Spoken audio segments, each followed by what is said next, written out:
Hello दोस्तों, नमस्कार, good evening. आप सभी का बहुत बहुत स्वागत है बीपीएससी सेकेंड फेज बहाली में। और बीपीएससी सेकेंड फेज जो आपकी तैयारी चल रही है, जिसमें सामाजिक विज्ञान की आपकी तैयारी चल रही है पूरी। हमारे यहाँ सामाजिक विज्ञान आपका 6 to 8 और आपका 9 to 10 है ना। 9 to 10 सामाजिक विज्ञान और 6 to 8 जिसमें आपको हिस्ट्री है, ज्योग्राफी है, पॉलिटी है और इकोनॉमिक्स है। सभी का आपको एनसीईआरटी 6 से लेकर के 10 क्लास तक एमसीक्यू आपको नोट्स यहाँ पर प्रोवाइड कराया जाता है। तो जिन लोगों को भी अगर एमसीक्यू नोट्स अगर चाहिए 6 से लेकर के 10 क्लास तक, या आप 6 to 8 का तैयारी कर रहे होंगे या 9-10 का तैयारी कर रहे होंगे, दोनों आपको यहाँ पर मिल जाएगा। आपका छठा से लेकर के 10वां तक इसमें आपका दोनों हो जाएगा। और एनसीईआरटी बेस्ड आपका रहेगा। और डेली एनसीईआरटी बेस्ड आपका 9 बजे से लाइव टेस्ट भी चलता है। तो 9 बजे आप डेली लाइव टेस्ट में ज्वाइन कीजिए। उसके अलावा ये नोट्स आपको प्रोवाइड करा दिया जाएगा। ये नंबर है आपको 7857824310। ये हमारा चैनल है कैरियर परिवार। तो कैरियर परिवार से आप जुड़े रहिएगा। ये आप सभी का चैनल है और इसको सब्सक्राइब कर लीजिएगा ताकि आने वाला हर एक वीडियो नोटिफिकेशन आपको मिल सके। किसी प्रकार का आपको अगर कोई इंक्वायरी है, कोई सवाल पूछना है, तो चैनल को सब्सक्राइब कीजिए और वीडियो को लाइक कीजिए। और जो भी आपका कमेंट है, जो भी आपका सवाल है एग्जाम से संबंधित, तैयारी से संबंधित, कोई अन्य सवाल से संबंधित है ना, डॉक्यूमेंट से संबंधित, नीचे कमेंट कीजिए, हम उसका जवाब आप सभी को देंगे। तो चलिए दोस्तों, शुरू करते हैं आज का। और आज जो होगा आपका टेस्ट, वो टेस्ट नंबर होगा आपका 14 नंबर टेस्ट। इसके पहले 13 टेस्ट करा दिए हैं। अगर 13 टेस्ट आप नहीं देखे हैं तो जाकर के आप देख लीजिएगा, वो सारा वीडियो आपको पड़ा हुआ है। और ये टेस्ट आपका एनसीईआरटी पर आधारित है। डेली 9 बजे से आपकी टेस्ट होती है। तो शुरू करते हैं। और ये नंबर आपको दिया गया था, ये नंबर पे आप कांटेक्ट कर सकते हैं। ये व्हाट्सएप नंबर भी यही है। आपको कैसे पीडीएफ मिलेगा, ये सारा चीज़ आपको यहाँ पर बता दिया जाएगा। ठीक है, ये व्हाट्सएप है, आप व्हाट्सएप कीजिएगा, है ना। व्हाट्सएप पर आपको सारी इंक्वायरी हो जाएगा, जो भी आपका सवाल होगा। शुरू करते हैं दोस्तों आज का पहला सवाल। फटाफट आ जाइए। वीडियो को थोड़ा सा एक बार लाइक कर दीजिएगा सभी लोग। एक ही बार लाइक करना है और चैनल को एक बार सब्सक्राइब करना है। ठीक है, डेली चैनल को सब्सक्राइब नहीं करना है, एक बार करना है। ठीक है, बहुत सारे लोग को पता नहीं होता है, मैं बता देता हूं। चलिए, आज का पहला सवाल है दोस्तों कि कुस्तुनतुनिया का पतन कब हुआ था। बताइए, आपको डेट बताना है कि कुस्तुनतुनिया का पतन जो हुआ था ये कब हुआ था। कुस्तुनतुनिया का पतन ऑप्शन दिया गया है 1453, 1455, 1492, 1498, है ना। 9 बज गई है। 9 बजे से आपकी डेली चलती है टेस्ट, मंडे टू सैटरडे, है ना। Monday to Saturday. अभी देखिए लगातार हम इधर 4 टेस्ट आपका लगातार अभी जो हम लिए हैं वो हिस्ट्री वाला लिए हैं। ठीक है, 4 टेस्ट लगातार अभी हिस्ट्री लिए हैं। हम ज्योग्राफी का भी लेंगे, पॉलिटी का भी लेंगे, साइंस का भी लेंगे, सब चीज़ का आपको टेस्ट होगा। बस आप जुड़े रहिए। जो भी आपका सब्जेक्ट होगा सारे चीज़ से आपको टेस्ट कराया गया है। और इसके पहले भी दोस्तों 10 टेस्ट जो हम लिए थे वो मिक्स टेस्ट लिए थे, जिसमें history, geography, polity, economics, science, सारा चीज़ उसमें आपको मिक्स करके हम टेस्ट लिए थे। तो वो वाला भी आप देख लीजिएगा, है ना। साइंस से भी उसमें आपको सवाल था। तो कुस्तुनतुनिया का जो पतन हुआ था वो 1453 ईस्वी में हुआ था। और आपका राइट आंसर हो जाएगा बिल्कुल ए नंबर, है ना। बहुत सारे लोगों का कमेंट आ रहा है, आप लोग फटाफट अपना कमेंट भी करते चलिएगा, है ना। जो भी आपका आंसर होगा, जो भी, है ना, क्योंकि देखिए कमेंट करने से आप सभी को याद हो जाएगा। ठीक है, बार बार कमेंट करने से याद हो जाएगा। आप ए भी कमेंट करने से अच्छा है कि 1453 लिख दीजिए, है ना। 1453 लिख दीजिए तो ज़्यादा याद हो जाएगा। ठीक है, कुस्तुनतुनिया का पतन हुआ था, है ना। कुस्तुनतुनिया जो था दोस्तों ये किसकी राजधानी थी, तो बाइजेंटाइन की राजधानी थी आपका, है ना। बाइजेंटाइन की ये साम्राज्य की राजधानी थी कुस्तुनतुनिया। ठीक है, कुस्तुनतुनिया का वर्तमान नाम अगर आपसे पूछ लिया जाए कि कुस्तुनतुनिया जो है अभी वर्तमान में ये किसका नाम है कुस्तुनतुनिया, तो ये हो जाएगा इस्तांबुल। ठीक है, इस्तांबुल जो हो जाएगा दोस्तों, ये कुस्तुनतुनिया को ही कहते हैं, इस्तांबुल, याद रखिएगा, इस्तांबुल आपका।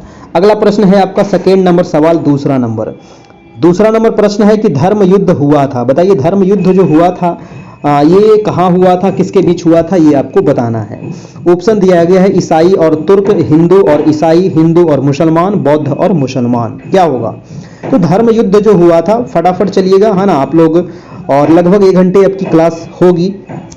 ठीक है, फटाफट आ जाइए। 9 बज गई है ना। 9 बजे से आपकी डेली टेस्ट होती है। तो धर्म युद्ध जो हुआ था ये हुआ था आपका ईसाई और तुर्कों के बीच हुआ था। किसके बीच हुआ था, ईसाई और तुर्कों के बीच हुआ था दोस्तों धर्म युद्ध। ठीक है, याद रखिएगा, ईसाई और तुर्कों के बीच हुआ था। अगला प्रश्न है कि शक्ति के पृथक्करण के सिद्धांत का प्रतिपादन किसने किया था। देखिए, शक्ति के पृथक्करण के सिद्धांत का प्रतिपादक कौन थे, मॉन्टेस्क्यू थे, वॉल्टेयर थे, रूसो थे या दिदरो थे। तो इसका आंसर क्या होगा, ये क्वेश्चन कई बार एग्जाम में पूछा गया है। पृथक्करण का सिद्धांत सीधा पूछेगा, पृथक्करण के सिद्धांत का प्रतिपादक कौन है, तो आंसर हो जाएगा मॉन्टेस्क्यू। क्या हो जाएगा दोस्तों, मॉन्टेस्क्यू जो है ये पृथक्करण के सिद्धांत के प्रतिपादक है, याद रखिएगा। मॉन्टेस्क्यू की एक महत्वपूर्ण रचना है जो आपको पूछा जाता है, जो आपका नाम है दोस्तों द स्पिरिट ऑफ लॉज, है ना, याद रखिएगा, the spirit SPRIT of laws LAWS, ठीक है। द स्पिरिट ऑफ लॉज जो है ये आपको मॉन्टेस्क्यू की महत्वपूर्ण रचना है, आपको पूछा जाता है, ठीक है। चलिए, और देखिए द स्पिरिट ऑफ लॉज जो था ये प्रकाशित हुआ था आपको 1748 ईस्वी में, है ना, 1748 में। अगला प्रश्न है आपका, प्रश्न नंबर हो जाएगा 4 नंबर। 4 नंबर है कि दी सोशल कॉन्ट्रैक्ट नामक पुस्तक के लेखक कौन है, बताइए।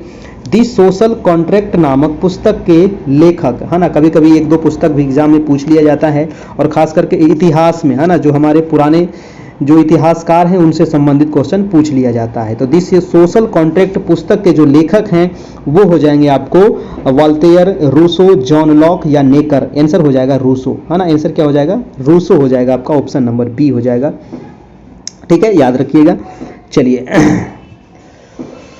और अभी आपको बताए थे, है ना, दी सोशल कॉन्ट्रैक्ट, है ना, दी सोशल कॉन्ट्रैक्ट जो ये पुस्तक है रूसो के द्वारा लिखी गई पुस्तक है, और ये 1762 में दोस्तों ये प्रकाशित हुआ था आपका, ठीक है, 1762 में ये पुस्तक प्रकाशित हुई है। अगला प्रश्न है आपका 5 नंबर कि 1789 की क्रांति यानी कि फ्रांस की क्रांति के बाद फ्रांस में किस प्रकार का शासन व्यवस्था स्थापित हो गया था। देखिए ये सवाल लगभग डेली आ जाता है, फ्रांस की क्रांति, क्योंकि बहुत इंपॉर्टेंट है फ्रांस की क्रांति। फिक्स है कि यहाँ से आपको 2 से 3 सवाल आपको पूछेगा, तो पूछेगा ही पूछेगा फ्रांस की क्रांति से, है ना। तो फ्रांस की क्रांति ये तो आपको पता है 14 जुलाई 1789 में हुआ था फ्रांस की क्रांति, ठीक है। और यहाँ पर फ्रांस की क्रांति जब हुआ था दोस्तों लुई 16वां के शासनकाल में, उस समय मतलब कि जब ये क्रांति हुई थी उसके बाद यहाँ पर संवैधानिक यहाँ पर दोस्तों राजतंत्र स्थापित हो गया था, यानी कि आंसर हो जाएगा आपका आंसर नंबर 5 का डी नंबर हो जाएगा आपका बिल्कुल सही। और यही फ्रांस की क्रांति में कौन सा नारा दिया गया था, समानता, स्वतंत्रता और बंधुत्व, है ना, स्वतंत्रता, समानता और बंधुत्व का नारा दिया गया था, और वही चीज आपको हमारे संविधान में भी शामिल किया गया है। अगला प्रश्न है आपका कि नाजीवाद का उत्कर्ष हुआ था, बताइए नाजीवाद का उत्कर्ष कहाँ हुआ था, ये आपसे पूछ रहा है। जर्मनी में हुआ, इटली में हुआ, जापान में हुआ या सोवियत संघ में हुआ। इस बार देखिए जो क्वेश्चन का लेवल रहेगा वो थोड़ा सा लो रहने की उम्मीद है, क्योंकि बीपीएससी के द्वारा भी बोला गया कि पिछले बार क्वेश्चन का लेवल थोड़ा सा हाई था, आज पेपर में भी दिया है ये चीज़, तो हो सकता है बीपीएससी का जो क्वेश्चन का लेवल होगा इस बार थोड़ा लो रहेगा। लेकिन क्वेश्चन का लेवल लो इसलिए रहेगा क्योंकि यहाँ पर दोस्तों मिनिमम कटअप भी लोग इस बार पार नहीं कर पाए थे बहुत सारे सब्जेक्ट में, तो उससे हमको कोई मतलब नहीं है। हमारी तैयारी होनी चाहिए, पूरी तैयारी होनी चाहिए, ठीक है, पूरी तैयारी होगी तभी आपका काम बन सकता है, क्योंकि इस बार बहुत ज़्यादा कंपटीशन है। खास करके सोशल साइंस में जो अभ्यर्थी हैं, मैथ के जो अभ्यर्थी हैं, उसमें थोड़ा सा ज़्यादा यहाँ पर भीड़ है ना, और भीड़ के वजह से आपको डरना नहीं है, क्योंकि वो सिर्फ भीड़ है, समझे, वो सिर्फ क्या है, भीड़ है, और भीड़ से आपको डरना नहीं है। इसका आंसर क्या हो जाएगा, नाजीवाद का जो उत्कर्ष हुआ था दोस्तों ये कहाँ हुआ था, तो ये जर्मनी में हुआ था, ठीक है। नाजीवाद का उत्कर्ष कहाँ हुआ था, जर्मनी में हुआ था, याद रखिएगा। अगर आपसे पूछा जाए कि फांसीवाद, अगर आपसे पूछा जाए कि फांसीवाद का उदय कहाँ हुआ, बताइए तो जल्दी से कमेंट कीजिए, फांसीवाद का उदय कहाँ हुआ था। तो फांसीवाद जो विचारधारा था इसका जो उदय हुआ, ये विकास हुआ, यानी कि ये इटली में हुआ था, ठीक है, ये इटली में हुआ था फांसीवाद, और नाजीवाद जर्मनी में आपका, ठीक है। चलिए, नाजीवाद का संबंध किससे है, तो नाजीवाद का जो संबंध है ये हिटलर से है आपका, है ना, नाजीवाद का संबंध किससे है, तो हिटलर से है, याद रखिए हिटलर, है ना, हिटलर जर्मनी का चांसलर कब बना था, तो हिटलर जर्मनी का चांसलर कब बना था, 1933 में बना था, ठीक है, याद रखिएगा, आपका बहुत पूछा गया सवाल है। चलिए, नाजीवाद विचारधारा में दोस्तों राज्य को ही सर्वोच्च माना गया था आपका, ये भी क्वेश्चन पूछा गया है। अगला प्रश्न है कि 14 सूत्री योजना का प्रतिपादन किसने किया था। 14 सूत्री योजना का प्रतिपादन रूजवेल्ट ने किए थे, वाशिंगटन ने किए थे, या वुड्रो विल्सन ने, या चर्चिल ने। देखिए 14 सूत्री योजना जो किए थे दोस्तों ये अमेरिका के राष्ट्रपति थे, और अमेरिका के राष्ट्रपति कौन थे, तो वुड्रो विल्सन, है ना, अमेरिका के राष्ट्रपति वो थे वुड्रो विल्सन, इन्होंने ही 14 सूत्री योजना का प्रतिपादन किए थे, ठीक है।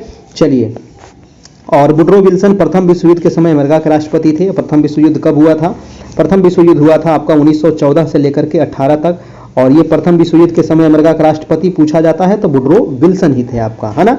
और 14 सूत्री जो ये प्रस्तुत किया गया था ये 1918 में प्रस्तुत किया गया था आपको, ठीक है, 14 सूत्री योजना। और 14 सूत्री योजना का मुख्य मूल उद्देश्य अगर पूछे कि 14 सूत्री जो योजना था इसका मूल उद्देश्य क्या था, तो विश्व की शांति, है ना, विश्व शांति इसका मूल उद्देश्य था, क्योंकि दोस्तों यहाँ पर विश्व युद्ध हुआ था और इसमें हजारों लाखों लोगों की मृत्यु हो गई थी, इसी वजह से ये था आपका। अगला प्रश्न है कि हाजीपुर किस फसल के लिए विख्यात है। भाई साहब ये इतिहास में ज्योग्राफी कहाँ से डूब गया, है ना। तो हाजीपुर जो है किस फसल के लिए विख्यात है, तो सबको पता है कि हाजीपुर का क्या है, हाजीपुर का केला है ना। हाजीपुर का क्या है, हाजीपुर का केला, ठीक है, यानी कि आंसर हो जाएगा हमारा आंसर नंबर सी हो जाएगा, हाजीपुर का केला। और लीची अगर कहाँ का पूछा जाए तो लीची कहाँ से है दोस्तों, तो लीची कहाँ हो जाएगा, लीची हो जाएगा मुजफ्फरपुर, ठीक है, मुजफ्फरपुर, है ना, मुजफ्फरपुर हो जाएगा आपका क्या, तो हो जाएगा लीची।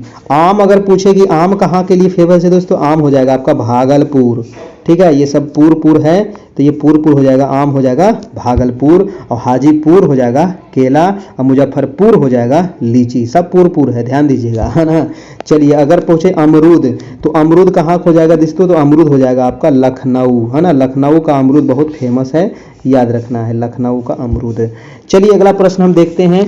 अगला प्रश्न है कि सेडोवा का युद्ध, जी हाँ, सेडोवा का युद्ध किसकी पराजय हुई थी, सेडोवा के युद्ध में किसकी पराजय हुई थी, तो सेडोवा के युद्ध में ऑस्ट्रिया है, प्रसा है, नेपल्स या सार्डिनिया है, क्या हो जाएगा सेडोवा के युद्ध, तो सेडोवा के युद्ध में जो पराजय हुई थी वो ऑस्ट्रिया, कहाँ गया जी, ऑप्शन नंबर ए हो जाएगा आपका, ऑस्ट्रिया की इसमें हार हुई थी, है ना। सेडोवा का जो युद्ध हुआ था ये ऑस्ट्रिया और प्रसा में हुआ था आपका, है ना। कब हुआ था सेडोवा का युद्ध, तो बताइए जल्दी से कमेंट करके। सेडोवा का युद्ध हुआ था 1866 में, ठीक है, प्रसा और ऑस्ट्रिया में हुआ था आपका, ठीक है जी। चलिए, और इसमें ऑस्ट्रिया की पराजय हुई थी। अगला प्रश्न है कि यंग यूरोप की स्थापना किसने की थी, बताइए, यंग यूरोप, है ना, यंग यूरोप, जवान यूरोप, है ना, बताइए, जवान यूरोप, यंग यूरोप की स्थापना किसने किया था, तो यंग यूरोप की स्थापना किया गया था किसके द्वारा, मेजनी है, काबूर है, गैरिबाल्डी है, बिस्मार्क है, जी हाँ, बहुत बढ़िया, आंसर हो जाएगा दोस्तों आपका मेजनी, है ना। फटाफट जवाब दीजिएगा, मैं ज़्यादा समय आप लोग को नहीं दूंगा, तो आंसर हो जाएगा आपका आंसर नंबर ए हो जाएगा, मेजनी आपका यंग यूरोप की स्थापना किए थे। यंग यूरोप की स्थापना कब हुआ था, जल्दी से बताइए, यंग यूरोप की स्थापना कब हुआ था, तो 1834 में, 1834 में हुआ था, जोसेफ मेजनी के द्वारा हुआ था, ठीक है, जोसेफ मेजनी के द्वारा हुआ था। चलिए भाई साहब अगला प्रश्न हम देख लेते हैं। अगला प्रश्न है आपका प्रश्न नंबर 11 नंबर है कि रूस का बोल्शेविक क्रांति का नेतृत्व किसने किया था, जी हाँ, तो बोल्शेविक क्रांति कहाँ हुआ था, रूस में हुआ था, कब हुआ था आपको कमेंट करके बताना है ना, आपको बताना है बोल्शेविक क्रांति कब हुआ था, है ना, कब हुआ था ये बताना है। और ये किसके नेतृत्व में हुआ था, तो लेनिन के नेतृत्व में हुआ था, सबको याद है ना, लेनिन के नेतृत्व में हुआ था आपका रूस में बोल्शेविक क्रांति, ठीक है। बोल्शेविक क्रांति जो हुआ था और इस क्रांति के बाद दोस्तों वहां पर जार जो शासक थे उसका क्या हो गया था, मतलब कि सत्ता से उखाड़ करके फेंक दिया गया था, और यही बोल्शेविक क्रांति के बाद रूस में मजदूरों की सरकार की स्थापना हुई थी आपका, ठीक है। क्वेश्चन में पूछा जाता है कि रूस में मजदूरों की सरकार की स्थापना कब हुई, तो बोल्शेविक क्रांति के बाद हुई थी, याद रखिएगा।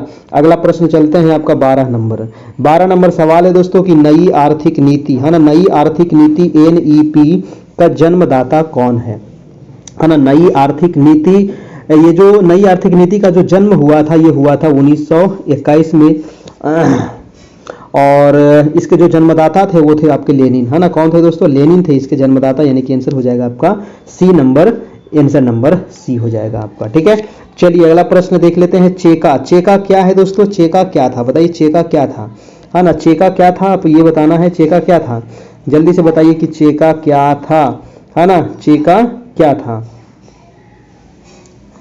तो चेका क्या था, ये सेना की टुकड़ी थी, विशेष पुलिस दस्ता था, पादरी वर्ग था या श्रमिक वर्ग था, चेका कुछ और नहीं था, तो चेका एक पुलिस दस्ता था दोस्तों, है ना, चेका क्या था, एक पुलिस दस्ता था, विशेष पुलिस दल था आपका, है ना, विशेष पुलिस दल, और इसका गठन किया गया था किसके द्वारा, तो देखिए लेनिन जो थे ना, तो लेनिन पर दोस्तों हत्या का प्रयास किया गया था 1918 ईस्वी में, है ना, 1918 में लेनिन पर जब हत्या का प्रयास किया गया तो लेनिन ने दोस्तों एक पुलिस दस्ता का गठन किया, और उसी पुलिस दस्ता का नाम था चेका, ठीक है, और है ना वही उसी पुलिस दस्ता का क्या नाम था, चेका। 1918 में इस पर आत्मघाती हमला हुआ मारने के प्रयास से, और इन्होंने फिर एक पुलिस दल का गठन किया चेका नाम का, ठीक है, याद रखिएगा। अगला प्रश्न है आपका, अगला प्रश्न है आपका 13 नंबर हो गया। देखिए तो ये रहा आपका, ये बीपीएससी है ना, फटाफट सभी लोग आ जाइएगा। और बीपीएससी सेकेंड फेज का अगर जिन लोगों को भी एनसीईआरटी 6 to 10 अगर एमसीक्यू नोट्स चाहिए, एमसीक्यू नोट्स चाहिए तो आप ले लीजिएगा, फटाफट, समय नहीं है ना, बिल्कुल आप ले सकते हैं। ये नंबर आपको दिया गया, ये व्हाट्सएप नंबर है, या इस पर आप मैसेज करके आपका, ठीक है। चलिए जी फटाफट आ जाइए सभी लोग, 9 बज गई है, 9 बजे से आपकी डेली टेस्ट होती है ना, 9 बजे से आपकी डेली टेस्ट होती है। प्रश्न है आपका 14 नंबर की, अंकोर वाट का मंदिर किस देश में बनाया गया था? किसने बनाया था अंकोर वाट का मंदिर? अंकोर वाट का मंदिर दोस्तों है कहाँ? तो ये सबको पता है क्योंकि बचपन से रटे हुए हैं, कंबोडिया में, है ना, सबको पता है कि ये कहाँ है, कंबोडिया में है अंकोर वाट का मंदिर। और अंकोर वाट का मंदिर को बनवाया किसने था? ये बनवाया गया था दोस्तों आपको सूर्यवर्मन द्वितीय के द्वारा। किसके द्वारा? सूर्यवर्मन, है ना, सूर्यवर्मन द्वितीय के द्वारा दोस्तों ये आपको बनाया गया था। कब बनाया गया था ये बताना है आपको, 12वीं शताब्दी में दोस्तों इसको बनाया गया था। और ये जो अंकोर वाट का मंदिर है ये किस भगवान से संबंधित है? तो विष्णु जी हैं आपके, ठीक है, विष्णु जी से है इसमें संबंधित, याद रखिएगा, विष्णु भगवान से संबंधित है आपका अंकोर वाट का मंदिर, जिसको सूर्यवर्मन द्वितीय ने बनाया था, ठीक है। चलिए अगला प्रश्न चलते हैं आपका, कंबोडिया में है। प्रश्न है कि औद्योगिक क्रांति सर्वप्रथम किस देश में हुई थी? देखिए औद्योगिक क्रांति सबको पता है कि औद्योगिक क्रांति, नहीं पता है तो आप जान जाइए, है ना, नहीं पता है तो जान जाइए। देखिए हमें उम्मीद यही रहता है कि मैं इतना दिन से पढ़ा रहा हूं तो लगता है कि आप पढ़ लिए होंगे, आपको याद होगा, इसलिए हम बोल देते हैं कि सबको पता है, ठीक है, बहुत सारे लोगों को नहीं पता होगा। तो औद्योगिक क्रांति जो हुआ था सबसे पहले इंग्लैंड में हुआ था। कहाँ हुआ था? सबसे पहले हुआ था आपका इंग्लैंड में हुआ था, ठीक है। और इंग्लैंड में जो औद्योगिक क्रांति हुआ था दोस्तों, ये औद्योगिक क्रांति से पहले, ये 18वीं शताब्दी में हुआ था। तो औद्योगिक क्रांति से पहले यहाँ पर कृषि क्रांति हो चुका था आपका, है ना, यहाँ पर इससे पहले भी कृषि क्रांति हो चुका था। औद्योगिक क्रांति जो हुआ था दोस्तों ये किस उद्योग में हुआ था? तो ये आपका हुआ था किसमें दोस्तों? तो ये कपड़ा उद्योग में, यानी कि वस्त्र उद्योग में, ठीक है, वस्त्र उद्योग में यहाँ पर औद्योगिक क्रांति की शुरुआत हुई थी आपका। कहाँ? तो इंग्लैंड में आपका। अगला प्रश्न चलते हैं आपका, 16 नंबर सवाल है कि इंग्लैंड में औद्योगिक क्रांति किस उद्योग से आरंभ हुई थी? तो अभी आपको बता दिए कि इंग्लैंड में जो औद्योगिक क्रांति का जो प्रारंभ हुआ था वो किससे था? लोहा तो नहीं था, परिवहन नहीं था, खाद्यान्न नहीं था, जो स्टार्टिंग हुआ था वो वस्त्र उद्योग से हुआ था आपका, है ना, वस्त्र उद्योग से हुआ था आपका, ठीक है। चलिए अगला प्रश्न है कि स्पिनिंग जेनी का आविष्कार किसने किया था? बहुत अच्छा प्रश्न है, स्पिनिंग जेनी।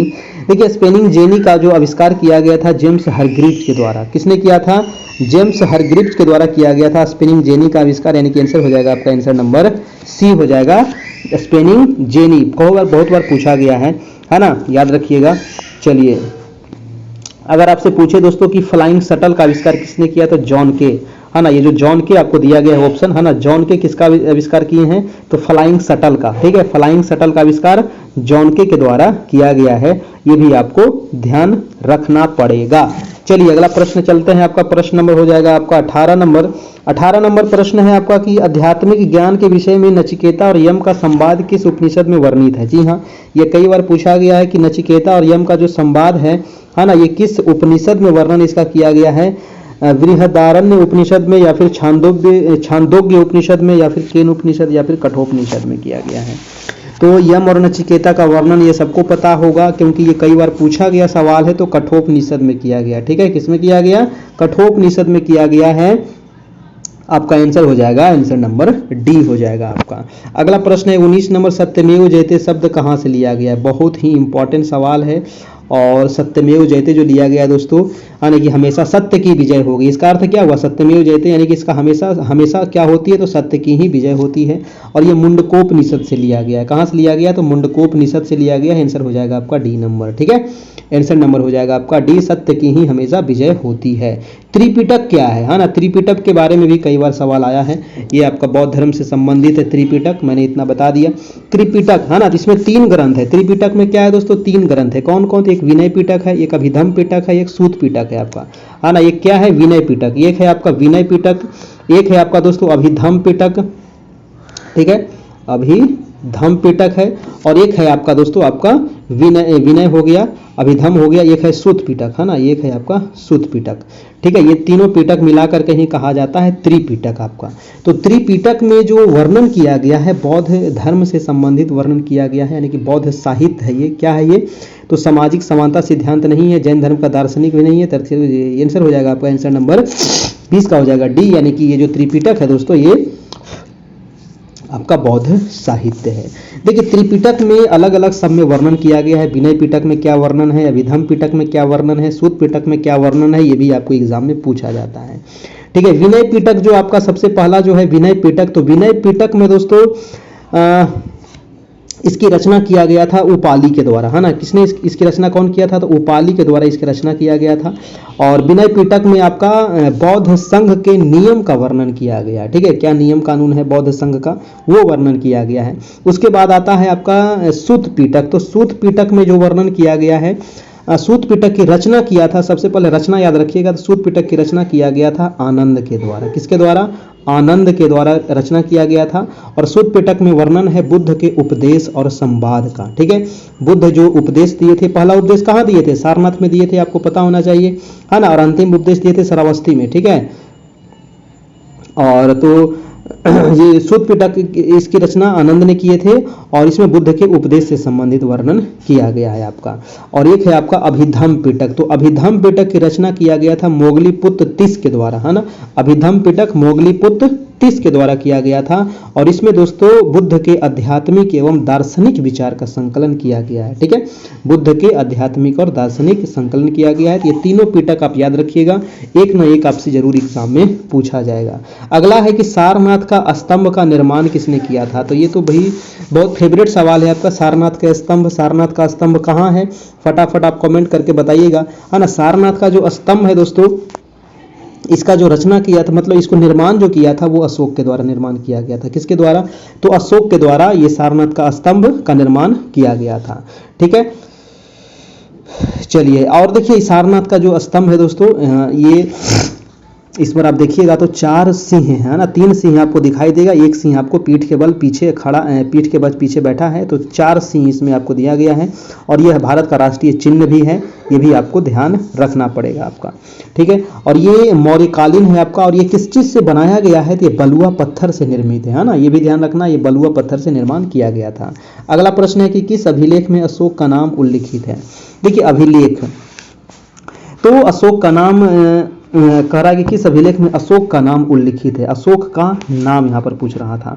22 का आंसर क्या हो जाएगा, अशोक का नाम जो आपको मिलता है वो मास्की का लघु शिलालेख में मिलता है। ठीक है, मास्की का जो लघु शिलालेख है इसमें अशोक मिलता है आपको, है ना। मास्की का लघु शिलालेख याद रखिएगा। चलिए देखिए अशोक का ऐसे अधिकतर जगह नाम जो मिलता है, जो अभिलेख है, तो वहां पर नाम मिलता है देव नाम प्रिय, है ना। देव नाम प्रियदर्शी के नाम से ये जाने जाते थे अशोक। अधिकतर जगह देव नाम प्रिय ही है ना। मास्की में आपको अशोक मिलता है। अगला प्रश्न है कि शिवाजी ने किस वर्ष छत्रपति की उपाधि धारण किया था। जी हाँ, शिवाजी जो थे दोस्तों, है ना, तो शिवाजी का राज्याभिषेक जो होता है ये रायगढ़ में होता है। कहाँ होता है इनका राज्याभिषेक, इनका राज्याभिषेक होता है रायगढ़ में। और 1674 की ये घटना है ना, 1674 में इनका राज्याभिषेक होता है। और राज्याभिषेक होता है कहाँ, तो रायगढ़ के किला में होता है, यानी कि आंसर हो जाएगा आपका सी नंबर। एक सवाल पूछा जाता है कि शिवाजी का जो राज्याभिषेक हुआ था किसने किया था, है ना, कौन, वो पंडित कौन था। आप फिल्म देखे होंगे, है ना, नहीं देखे हैं तो बाजीराव मस्तानी आप देख लीजिएगा, उसमें आपको गंगा भट्ट, है ना, गंगा प्रसाद भट्ट जो थे वही किए थे आपको इसमें, इसका राज्याभिषेक किए थे आपका। ठीक है, गंगा भट्ट के द्वारा ये किया गया था। आंसर हो जाएगा आपका आंसर नंबर सी नंबर। अगला प्रश्न है कि शिवाजी के गुरु का नाम क्या था। बहुत बढ़िया सवाल है, शिवाजी के गुरु का नाम क्या था। तो शिवाजी के गुरु का नाम सबको याद होना चाहिए, रामदास, है ना। कौन थे इनके गुरु का नाम था, रामदास, यानी कहाँ गया, ऑप्शन नंबर हो जाएगा ए, है ना, रामदास हो जाएगा दोस्तों। शिवाजी के गुरु का नाम हो जाएगा आपका ऑप्शन नंबर ए हो जाएगा। और गंगा भट्ट कौन थे, तो ये राज्याभिषेक करवाए थे। अगला प्रश्न है कि शुद्ध अद्वैतवाद के प्रतिपादन किसने किया। बताइए, शुद्ध अद्वैतवाद का प्रतिपादन किसने किया था। माधवाचार्य ने, वल्लभाचार्य ने, श्रीकांताचार्य ने या रामानुज ने। तो शुद्ध अद्वैतवाद का जो प्रतिपादन किया गया था वो किया गया था दोस्तों आपको वल्लभाचार्य ने, है ना। वल्लभाचार्य हो जाएगा आपका ऑप्शन नंबर बी हो जाएगा। वल्लभाचार्य ने दोस्तों शुद्ध अद्वैतवाद का प्रतिपादन किया था, याद रखिएगा, ऑप्शन नंबर हो जाएगा बी, शुद्ध अद्वैतवाद का प्रतिपादन। ठीक है, चलिए अगला प्रश्न है आपका 26 नंबर की, कबीर जो थे ये किसके शिष्य थे। जल्दी से बताइए, कबीर जो थे ये किसके शिष्य थे आपका। देखिए कबीर के 12 शिष्य, कबीर किसके शिष्य थे ये पूछ रहा ना, तो रामानंद के शिष्य थे आपको कबीर, है ना। कबीर जो थे रामानंद के शिष्य थे, और रामानंद के दोस्तों 12 शिष्य थे आपका, है ना। रामानंद के कितने शिष्य थे, तो टोटल 12 शिष्य थे, और उसी में एक कबीर भी थे आपका, है ना। उसी में कौन थे, एक कबीर भी थे। रामानंद के टोटल 12 शिष्य, और 12 शिष्यों में एक जो प्रमुख थे वो थे कबीर आपका, ये आपको ध्यान रखिएगा।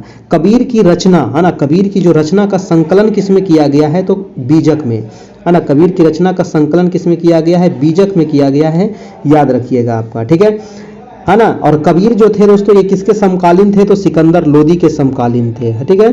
सिकंदर लोदी के समकालीन थे आपको कबीर। अगला प्रश्न है आपका प्रश्न नंबर 27 नंबर सवाल है। 27 नंबर सवाल आपको दिया गया है कि सूची 1 को सूची 2 से सुमेलित कीजिए और सूचियों को दिए नीचे को आपको यहाँ पर मिलाना है। थोड़ा सा यहाँ पर आपको धुंधला दिख रहा होगा यहाँ पर टाइपिंग में, है ना। थोड़ा सा यहाँ पर पता नहीं क्या दिक्कत आ गया है। एक साइड दिया गया है भक्ति काल, है ना, एक साइड दिया गया भक्ति काल के ये संत हैं, और एक साइड दिया गया है दोस्तों व्यवसाय आपको, ठीक है। एक साइड दिया गया भक्ति काल के संत, एक साइड दिया गया आपको व्यवसाय। तो भक्ति काल के संत यहाँ पर नामदेव है, कबीर है, रविदास है और सेना है। इनका कौन कौन से व्यवसाय था ये आपको मिलाना है दोस्तों, ठीक है। व्यवसाय इनका क्या था ये आपको मिलाना है। देखिए नामदेव जो थे दोस्तों, नामदेव का जो काम था वो दर्जी का काम था ना। नामदेव को क्या व्यवसाय था, दर्जी था। कबीर जी का क्या व्यवसाय था, तो कबीर का व्यवसाय था जुलाहा, है ना। कबीर का व्यवसाय था आपका जुलाहा। रविदास का क्या व्यवसाय था दोस्तों, तो ये मोची हो जाएगा, है ना। रविदास हो जाएगा आपका मोची, और सेना हो जाएगा आपका नाई, है ना। सेना हो जाएगा नाई, यानी कि 3 2 4 1, 3 2 4 1, यानी कि ऑप्शन नंबर हो जाएगा आपका बी नंबर हो जाएगा आपका, बिल्कुल सही। याद रखिएगा कि कौन से जो भक्ति काल के जो संत थे, नामदेव है, कबीर है, रविदास है, सेना है, इनका क्या व्यवसाय था ये आपको कभी कभी मिलाने के लिए दे देता है। अगला प्रश्न हम देखते हैं। आपका प्रश्न है कि तुलसीदास किसके समकालीन थे। बहुत ही बढ़िया सवाल है दोस्तों कि तुलसीदास जो थे किसके समकालीन थे। तो संत कवि जो गोस्वामी तुलसीदास थे ये अकबर, है ना, ये अकबर और आपका दोस्तों जहांगीर, है ना, अकबर और जहांगीर के शासन काल में ये थे आपका, यानी कि ऑप्शन हो जाएगा क्या, ऑप्शन नंबर ए हो जाएगा आपका, ठीक है। गोस्वामी तुलसीदास अकबर और जहांगीर के समकालीन थे, ये आंसर क्या हो जाएगा, ए नंबर आपका बिल्कुल सही हो जाएगा। देखिए इसका जो उल्लेख मिलता है कि गोस्वामी तुलसीदास किसके समकालीन थे, तो आईने अकबरी, है ना। आईने अकबरी किसका आईने अकबरी जो पुस्तक है किसने लिखा था, अबुल फजल ने, है ना। अबुल फजल की जो पुस्तक है ना, अबुल फजल की जो पुस्तक है आईने अकबरी, इसमें दोस्तों वर्णन ये किया गया है आपका, ठीक है।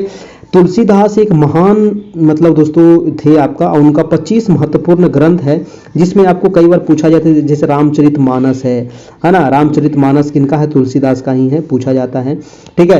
एक चीज हमको बताइएगा कि तुलसीदास जी जो है इनके गुरु कौन थे, बताइए इनके गुरु का नाम क्या था, है ना। तुलसीदास के गुरु का नाम क्या था, आपके गुरु कौन है बताइए, आपके गुरु कौन है। उसी प्रकार से तुलसीदास के जो गुरु थे उनका नाम था नरहरिदास, नरहरिदास, ठीक है। नरहरिदास जो थे ये तुलसीदास के गुरु थे आपके, ठीक है, नरहरिदास। अगला प्रश्न है आपका 29 नंबर। 29 नंबर सवाल क्या कह रहा है, देखिएगा फटाफट आप लोग इसका जवाब दीजिएगा आपका, है ना। तो 1857 के स्वतंत्रता संग्राम से संबंधित प्रथम घटना कौन थी। देखिए 1857 की जो घटना हुई थी, पूछ रहा है कि 1857 के स्वतंत्रता संग्राम से संबंधित प्रथम घटना आपको बताना है, ठीक है। प्रथम घटना जो क्या था दोस्तों, प्रथम घटना क्या था जल्दी से बताइए। ऑप्शन दिया गया कानपुर में विद्रोह और नाना साहब का नेतृत्व, गलत बात है। बेगम हजरत महल द्वारा अवध का नेतृत्व करना, ये भी गलत है। प्रथम पूछ रहा था, ये सब हुआ था बाद में हुआ था, ठीक है, लेकिन प्रथम यहाँ पर पूछ रहा है। सैनिकों का दिल्ली के लाल किला पर पहुंचना, ये ठीक है। झांसी की रानी का विद्रोह, ये भी गलत है। सी नंबर आपका यहाँ से सही हो जाएगा, है ना। प्रथम घटना जो हुआ था कि सैनिकों का दिल्ली के लाल किला पर पहुंचना हो जाएगा। 10 मई 1857 को मेरठ के भारतीय सैनिकों ने विद्रोह कर अपने साथियों के साथ दिल्ली की ओर प्रस्थान किया था, और 12 मई को दोस्तों इन्होंने मतलब कि लाल किला पर जाकर के यहाँ पर पहुंचा था, यही प्रथम घटना थी आपका, ठीक है। चलिए, और इससे संबंधित और भी बहुत सारा सवाल भी आपको देखने को मिलेगा।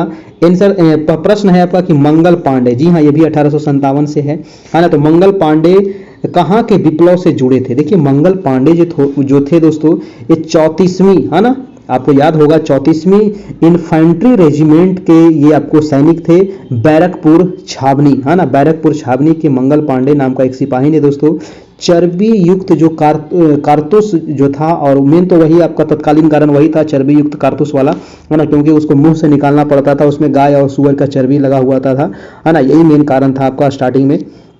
ठीक है, तो चर्बी युक्त कारतूस के प्रयोग से इनकार कर दिए थे। ठीक है, और इन्होंने एक जो लेफ्टिनेंट बाघ की हत्या कर दिए थे, ये जो आपका जो कौन थे, मंगल पांडे जो थे दोस्तों, एक लेफ्टिनेंट बाघ की हत्या कर दिए थे। ये पहली घटना थी, ये आपके 29 मार्च की ये घटना है आपका, है ना, 29 मार्च 1857 की ये घटना थी। फिर 8 अप्रैल को क्या होता है, तो 8 अप्रैल को इनको फांसी की सजा दी जाती है। ठीक है, 8 अप्रैल 1857 में सॉरी 8 अप्रैल 1857 को मंगल पांडे को फांसी दे दी जाती है। ठीक है, और 29 मार्च को क्या किए थे ये, तो 29 मार्च को दोस्तों एक लेफ्टिनेंट बाघ की ये हत्या कर दिए थे आपका। ठीक है, चलिए ये चीज आपको ध्यान रखना है। अगर आपसे पूछा जाए कि उस समय तो ये गाजीपुर से थे आपका, है ना, तो गाजीपुर अभी वर्तमान में बलिया जिला का है। ठीक है, अगला प्रश्न है कि 1857 के विद्रोह के समय भारत का गवर्नर जनरल कौन था दोस्तों। देखिए 1857 की जो क्रांति हुई थी, तो उस समय गवर्नर जनरल लॉर्ड कौन थे, जल्दी से बताइएगा, लॉर्ड कैनिंग, है ना, सबको पता होना चाहिए, बहुत आसान सवाल है, लॉर्ड कैनिंग थे, है ना, लॉर्ड कैनिंग जो थे ये 1857 के समय ये गवर्नर जनरल यही थे आपका। ठीक है, देखिए लॉर्ड कैनिंग के समय ही दोस्तों एक महत्वपूर्ण कार्य और भी हुआ था, जैसे कि भारत में हाई कोर्ट की स्थापना हुई थी आपका, जिसमें आपका Bombay high court, Calcutta high court और Madras high court, 3 high court की स्थापना किया गया था आपका, किसके शासनकाल में, तो कैनिंग के शासनकाल में ही, ये भी आपको कई बार पूछा गया है। ठीक है, डलहौजी के समय तो बहुत हुआ था, रेल हुआ था, तार हुआ था, डाक हुआ था, ये सब डलहौजी के समय हुआ था आपका। ठीक ना, लॉर्ड बेंटिक है, मिंटो है। चलिए अगला प्रश्न है आपका 32 नंबर। 32 नंबर यहाँ पर सूची 1 को सूची 2 से आपको मिलाना है। 32 नंबर आप मिला दीजिए, एक साइड दिया गया है झांसी, तो झांसी से दोस्तों यहाँ पर 1857 की क्रांति से कौन थे, तो आपको लखनऊ से कौन थे, कानपुर से कौन थे, फैजाबाद से कौन थे, जल्दी से बताइएगा। झांसी से तो सबको पता होगा रानी लक्ष्मीबाई हो जाएगा आपका, है ना, यानी कि एक हो जाएगा 4 आपका, ये दोनों ऑप्शन आपका खत्म हो गया। लखनऊ से बेगम हजरत महल हो जाएगा आपका, बी का हो जाएगा 3 नंबर। कानपुर से हो जाएगा दोस्तों क्या, हाँ कानपुर से कौन होगा, जल्दी से बताइएगा, बी का हो जाएगा आपका 3 नंबर। तो 4 और 3 किसमें, ऑप्शन नंबर ए आपका बिल्कुल सही हो जाएगा। सी का हो जाएगा आपका 2 नंबर, कानपुर से हो जाएगा अजीमुल्ला खां, और फैजाबाद से हो जाएगा आपका मौलवी अहमदुल्ला शाह हो जाएगा। ठीक है, झांसी से रानी लक्ष्मीबाई याद रखिएगा, लखनऊ से बेगम हजरत महल, कानपुर से नाना साहब और अजीमुल्ला खां दोनों थे आपका, है ना, अजीमुल्ला खां, कानपुर से अजीमुल्ला खां भी थे दोस्तों, और नाना साहब भी, है ना, कभी कभी ऑप्शन नाना साहब भी दे देगा ऑप्शन में, तो आप कंफ्यूज नहीं करिएगा, नाना साहब और अजीमुल्ला खां दोनों थे आपका, और फैजाबाद से थे आपका अहमदुल्ला शाह आपका। ठीक है, चलिए तो अगला प्रश्न हम चलते हैं। 33 नंबर है कि भारत का पहला समाचार पत्र कौन था। जी हाँ, तो भारत का जो पहला समाचार पत्र था कौन था, जल्दी से बताना है। भारत का पहला समाचार पत्र दोस्तों 1780 में प्रकाशित हुआ था आपका, याद रखिएगा, 1780 में जो प्रकाशित हुआ था वो था आपका द बंगाल गजट, है ना, द बंगाल गजट था। और द बंगाल गजट जो प्रकाशित किया गया था किसके द्वारा, जेम्स अगस्त्यम हिक्की के द्वारा आपका, है ना, जेम्स हिक्की दे देता है कभी कभी, है ना, जेम्स हिक्की देता है आपको ऑप्शन में, तो जेम्स हिक्की के द्वारा दोस्तों ये समाचार पत्र प्रकाशित हुआ था पहला बार। ठीक है, 1780 में हुआ था ये भारत में सबसे पहली बार। अगला प्रश्न है आपका कि 34 नंबर की 1878 ईस्वी का वर्नाक्यूलर प्रेस एक्ट किसने रद्द कर दिया था। देखिए वर्नाक्यूलर प्रेस एक्ट 1878 को रद्द किसने किया था, तो इसको रद्द करने वाला कौन था, लॉर्ड रिपन था, कर्जन था, लिटन था या मिंटो था, तो वही था लिटन दोस्तों, जो एक ही काम किया था आपको, है ना, एक ही काम किया था, वर्नाक्यूलर प्रेस एक्ट को ये रद्द कर दिया था आपका। ठीक है ना, वर्नाक्यूलर प्रेस एक्ट को रद्द किया गया था, याद रखिएगा। अगला प्रश्न है आपका, प्रश्न नंबर हो जाएगा आपका 35 नंबर। यहाँ पर देखिए आपको मिलाना है ना, एक साइड दिया गया है समाचार पत्र और एक साइड दिया गया है प्रारंभ करने वाला व्यक्ति, ये भी बहुत अच्छा सवाल है। तो प्रारंभ किसने किया था, अगला प्रश्न आपका 35 नंबर है, जैसे कि बॉम्बे क्रॉनिकल, तो बॉम्बे क्रॉनिकल जो समाचार पत्र था इसको प्रारंभ जो किए थे कौन किए थे, इसको प्रारंभ किए थे आपको फिरोज शाह मेहता। जी हाँ, याद रखिएगा फिरोज शाह मेहता, ये का हो जाएगा 3 number, Bombay chronicle Firoz Shah Mehta. Commonwealth जो था ये समाचार पत्र, इसको किसने प्रकाशित किया था, प्रारंभ किसने किया था, तो कॉमनवेल्थ, तो कॉमनवेल्थ क्या हो जाएगा दोस्तों, कॉमनवेल्थ जो हो जाएगा न्यू कॉमनवेल्थ हाँ एनी बेसेंट, कॉमनवेल्थ हो जाएगा आपका एनी बेसेंट हो जाएगा। लीडर जो किया गया था ये सबको पता होगा, मदन मोहन मालवीय। जी हाँ, लीडर जो था दोस्तों मदन मोहन मालवीय हो जाएगा। और सर्च लाइट जो था ये सचिदानंद सिन्हा हो जाएगा आपका। ठीक है, सर्च लाइट सचिदानंद सिन्हा द्वारा प्रकाशित समाचार पत्र थे। तो ये चारों याद रखिएगा, पूछा जाता है। बॉम्बे क्रॉनिकल फिरोज शाह मेहता हो जाएगा आपका, कॉमनवेल्थ एनी बेसेंट हो जाएगा, लीडर हो जाएगा मदन मोहन मालवीय, और सर्च लाइट सचिदानंद सिन्हा हो जाएगा। देखिए वीडियो को सभी लोग एक बार फटाफट लाइक भी कर दीजिएगा, और चैनल पर नए होंगे तो सब्सक्राइब कर लीजिएगा। जो भी आपका सवाल होगा तो वीडियो को लाइक करके आप अगर अपना सवाल पूछते हैं तो हम आपके सवालों का जवाब जरूर देंगे, है ना। जो भी आपका सवाल होगा नीचे कमेंट बॉक्स में आप पोस्ट कर देना है, लाइव में नहीं कमेंट बॉक्स में करना है। ठीक है, कमेंट बॉक्स भी आपको नीचे दिख रहा होगा और लाइव चैट वाला भी दिख रहा होगा। ठीक है, तो कमेंट में कीजिएगा तभी, क्योंकि लाइव वाला खत्म हो जाता है ना क्लास के बाद, तो कमेंट में कीजिएगा तभी हम आपको जो भी समस्या हो एग्जाम से संबंधित, तैयारी से संबंधित, पीडीएफ से संबंधित, नोट से संबंधित, डॉक्यूमेंट से संबंधित, उसका मैं आप लोगों को जवाब दे दूंगा। प्रश्न है कि कालिदास की प्रसिद्ध रचना अभिज्ञान शकुंतलम का सर्वप्रथम अंग्रेजी में अनुवाद किसने किया था? जी हाँ, सबसे पहले बात तो आप याद रखिएगा कि अभिज्ञान शकुंतलम किसकी पुस्तक है? तो कालिदास की रचना है। ठीक है, चलिए थोड़ा सा पानी पी ले।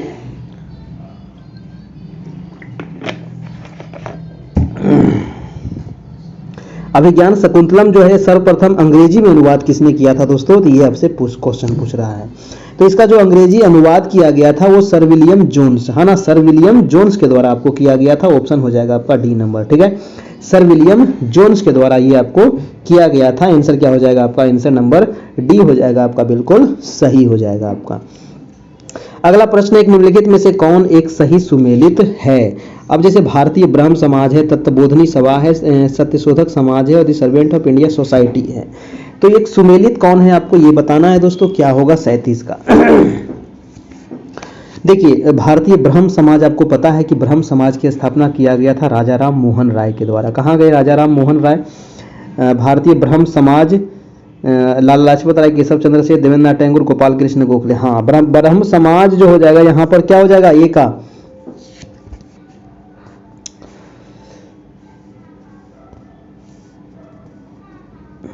ब्रह्म समाज यहाँ पर ऑप्शन नहीं दिया है। अच्छा, हम आगे देख लेते हैं कौन सा यहाँ पर सुमेलित है ये पूछ रहा है। सॉरी, हम यहाँ पर दूसरा चीज खोज रहे हैं। कौन सा सुमेलित है ये पूछ रहा है ना। सुमेलित कौन सा है? तो ब्रह्म समाज लाला लाजपत राय सुमेलित है, बिल्कुल गलत है। तत्वबोधनी सभा, यहाँ पर तत्वबोधनी सभा जो किया गया था ये किसके द्वारा किया गया था? केशव चंद्र सेन, ये भी गलत है आपका। सत्यशोधक समाज, ये भी गलत है दोस्तों। The servant of India society, Gopal Krishna Gokhale, ये वाला आपका बिल्कुल सही है ना। हम यहाँ पर मतलब कि जो मिलाने वाला था ना वो यहाँ पर खोज रहे थे, थोड़ा सा दिमाग इधर उधर हो गया था, है ना। तो ये तीनों आपका गलत है। आपका डी नंबर आपका बिल्कुल सही यहाँ पर मिलाया गया है। ठीक है, चलिए ब्रह्म समाज जो किया गया था ये राजा राम मोहन राय के द्वारा किया गया था। अगर नहीं याद है तो नोट कर लीजिएगा, 1828 में हुआ था दोस्तों। ब्रह्म समाज की स्थापना राजा राम मोहन राय के द्वारा हुआ था। ठीक है, चलिए इसका आंसर क्या हो जाएगा? आंसर हो जाएगा Gopal Krishna Gokhale, the servant of India society आपका। ठीक है ना, गोपाल कृष्ण गोखले ये जो आपका किया गया था 1905 ईस्वी में आपको किया गया था आपको। ठीक है, 1905 में किया गया था आपका। अगला प्रश्न हम देखते हैं, आपका प्रश्न नंबर है 38 नंबर की, कलकत्ता के सुप्रसिद्ध प्रेसिडेंसी कॉलेज। जी हाँ, कलकत्ता के सुप्रसिद्ध प्रेसिडेंसी कॉलेज, इसको पूर्व में हिंदू कॉलेज भी कहा जाता था, इसकी स्थापना किसने किया था? ये भी सवाल कई बार एग्जाम में पूछा गया है। एक तो पूछा जाएगा प्रेसिडेंसी कॉलेज, ये हिंदू कॉलेज के रूप में जाना जाता है आपको। ये कहाँ है? तो कलकत्ता में है दोस्तों। इसकी स्थापना किसने किया था? तो इसकी स्थापना की गई थी आपको राजा राम मोहन राय के द्वारा, है ना। राजा राम मोहन राय के द्वारा इसकी स्थापना की गई थी, याद रखिएगा, ऑप्शन नंबर बी हो जाएगा। और ये 1817 में हुआ था आपका। ठीक है, 1817 में हुआ था।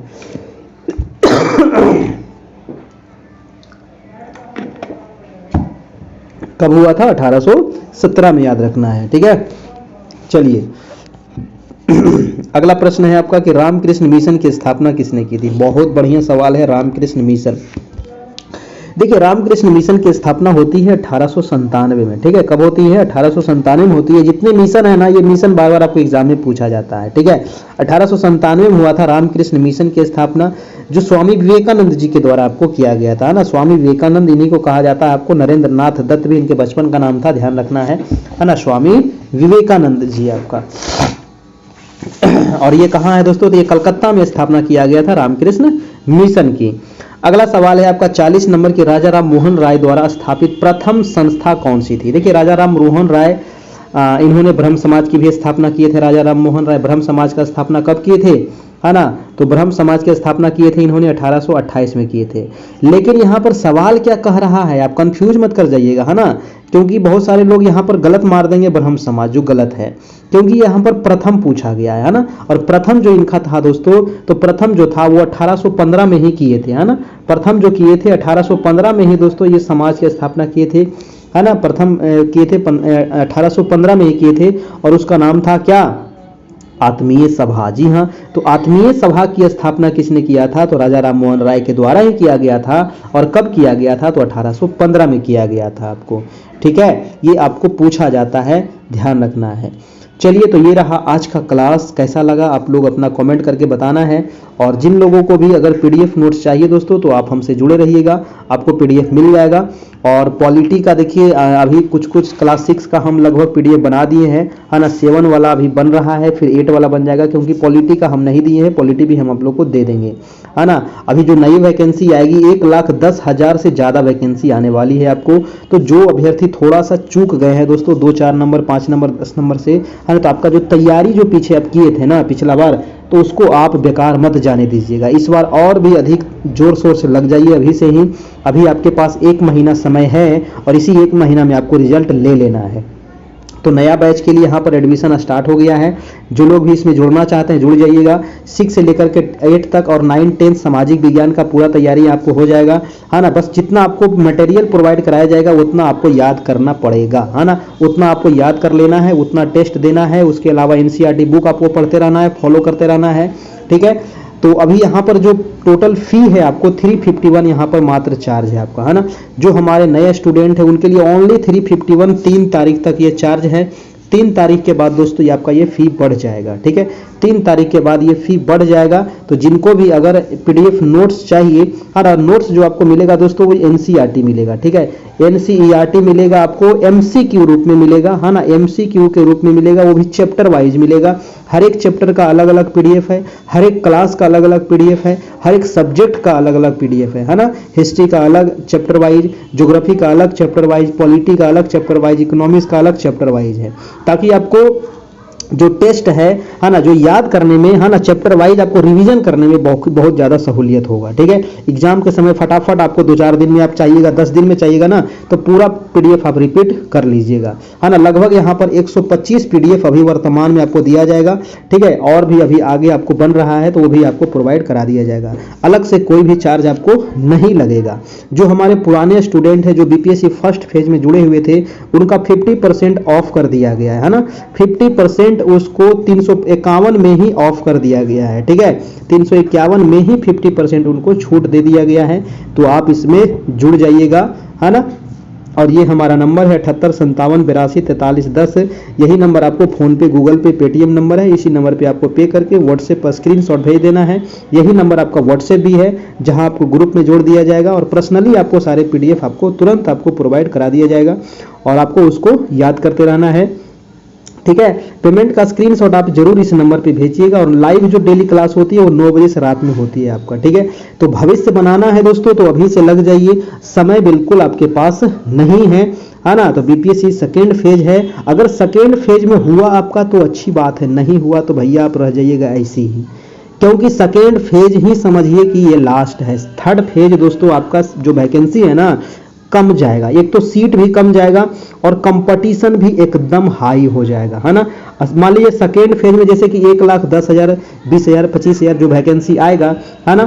थर्ड फेज में दोस्तों यही आपका हो जाएगा लगभग 50,000। जो सीट खाली रह जाएगा ना, वही। और खाली किसका रहता है? खाली जनरल ओबीसी का नहीं रहता है। खाली रहता है तो महिला लोगों का सीट खाली रह जाएगा, या फिर SC ST का खाली रह जाएगा, ठीक है? क्योंकि उसके कैंडिडेट ही नहीं मिल पाएंगे, या फिर सीट खाली ही नहीं रहेगा। तो ये आपके पास बहुत बड़ी अपॉर्चुनिटी है, जो अगर आप इसको गवा दिए तो भैया फिर गवा दिए, ठीक है? तो चैनल को सब्सक्राइब जरूर कर लेना है। जो भी आपका सवाल होगा, किसी प्रकार का सवाल हो तैयारी से संबंधित, है ना, कोई और अदर सवाल, तो सब्सक्राइब करके मैसेज कीजिएगा, तभी हम आपका जवाब दे पाएंगे, अन्यथा हम आपको जवाब नहीं देंगे।